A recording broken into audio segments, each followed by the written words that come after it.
into the Modern Day Thomist, where we parse classical wisdom to cultivate intellectual virtue today.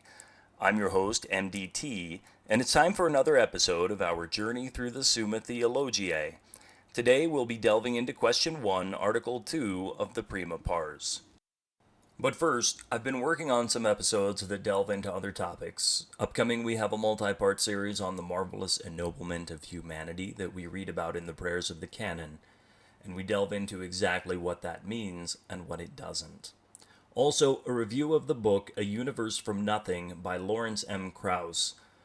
Also, some commentary on the black and white nature of logic in light of a recent discussion that I was involved in. I hope to bring all this to you within the next couple months, in addition to more episodes of the journey through the Summa Theologiae.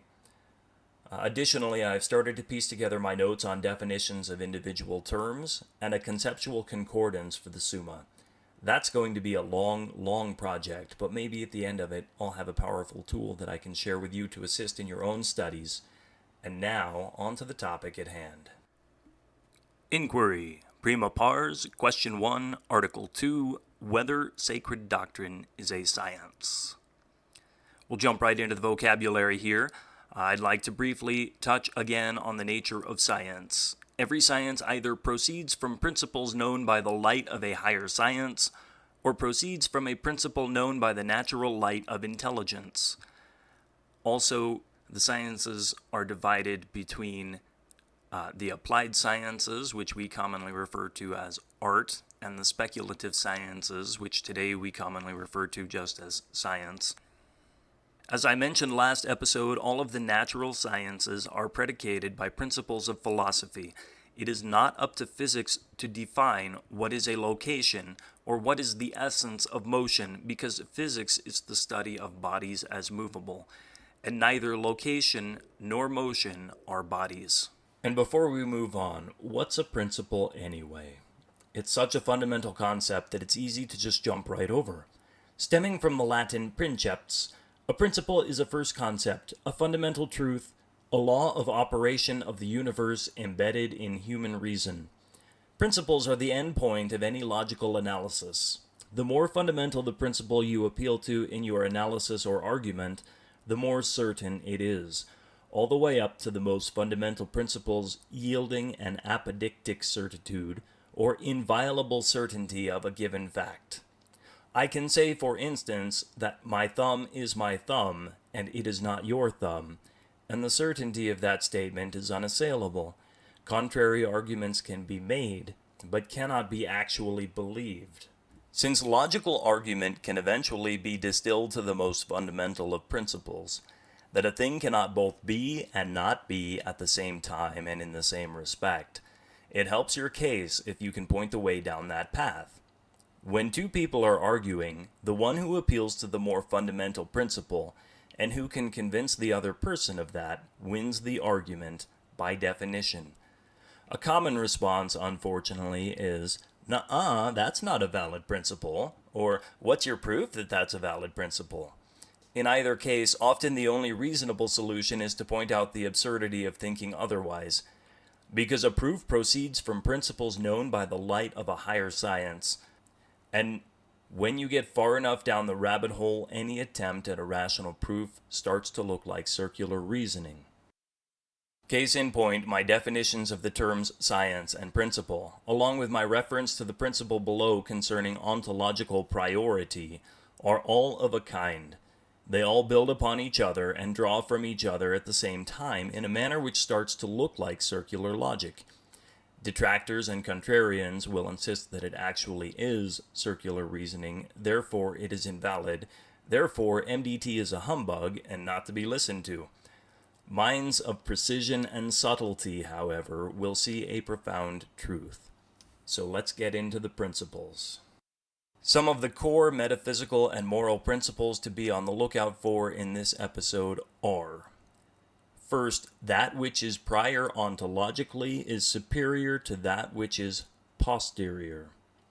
I'm not sure that this is an officially recognized metaphysical principle in the Metaphysics Book of Hoyle, whatever that might look like, but I thought it worth mentioning, since we're dealing with the concepts of what is prior versus what is posterior in this article. It ties in with the 5 ways which we'll cover in Question 2, Article 3, and I think that the concept is sorely misunderstood. If my interactions with people in the philosophy and theology spaces on Quora and similar sites are any indication. The proof boils down to the interplay of 2 principles, I would argue. The first is that nothing comes from nothing, nothing gives what it hasn't got, or every effect must have a cause, depending on how you want to frame it. The second is, therefore, to be is greater than not to be. I'd like to work that into a syllogism, major premise, minor premise, conclusion, but it doesn't quite fit. The principles are simply conjoined, as recognizing the one immediately leads to recognizing the other, and there is no middle term between them. Breaking news. We were most of the way through editing this when I spotted another principle that I need to bring up, and that is any error in premise leads to a greater error in conclusion.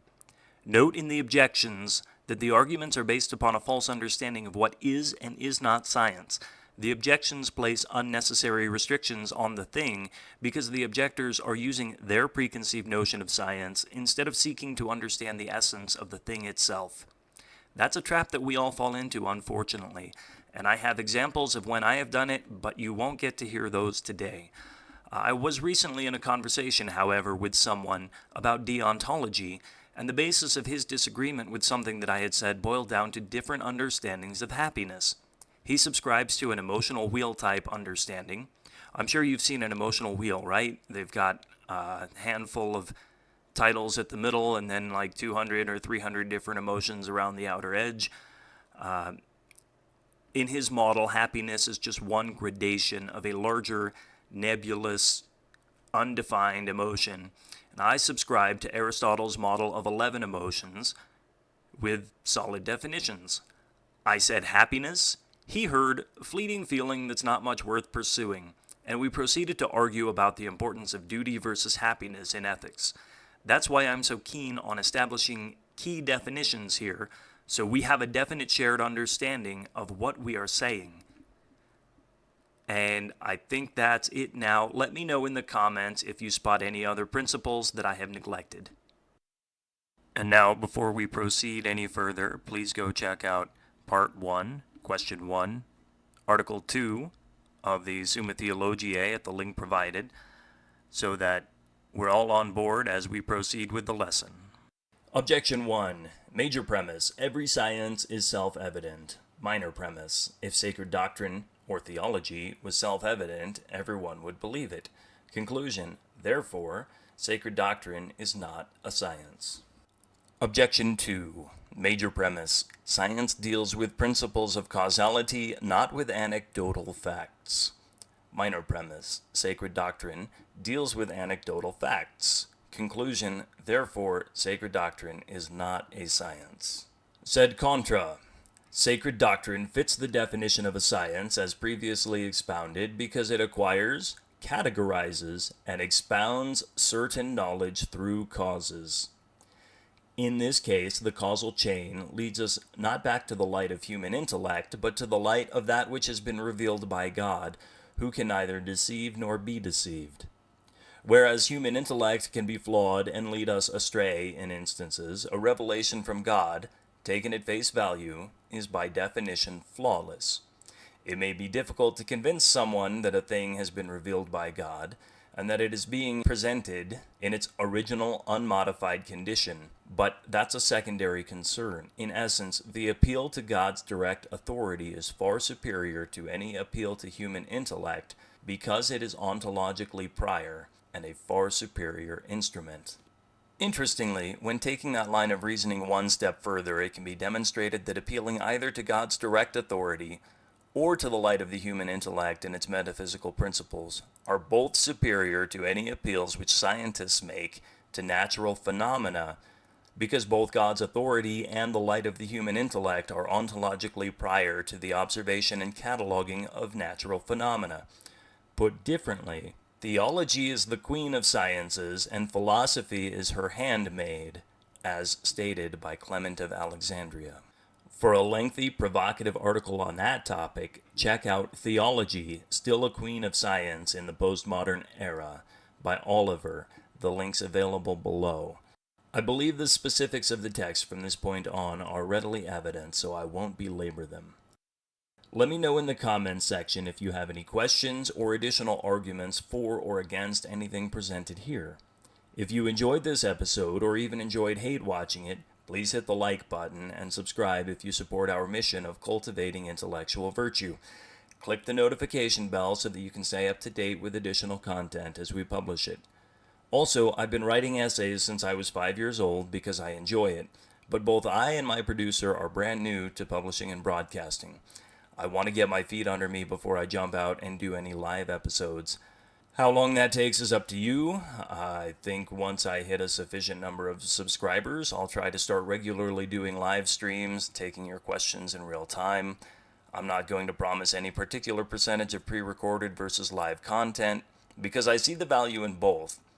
But right now, it doesn't seem worthwhile to go down that path. I hope that we develop it to the point where it is worthwhile. Get the word out, bring your friends along for the next episode. In the meantime, we will be polishing up our skills and producing quality pre-recorded content.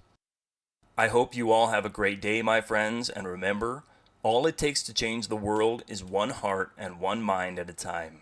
It's up to you and me to live and speak in such a manner that others want to hear what we have to say. I will see you in the next one.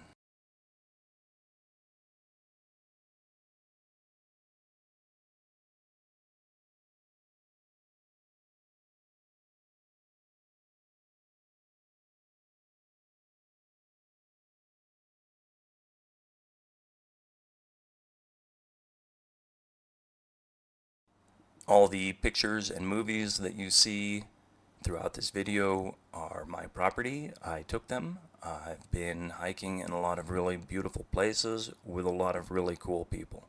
If you would like to hear any of the stories, if you would like to use any of the pictures, please get in touch with me for the originals, and you'll have my blessing moving forward. Please don't just hijack them yourself. Thank you.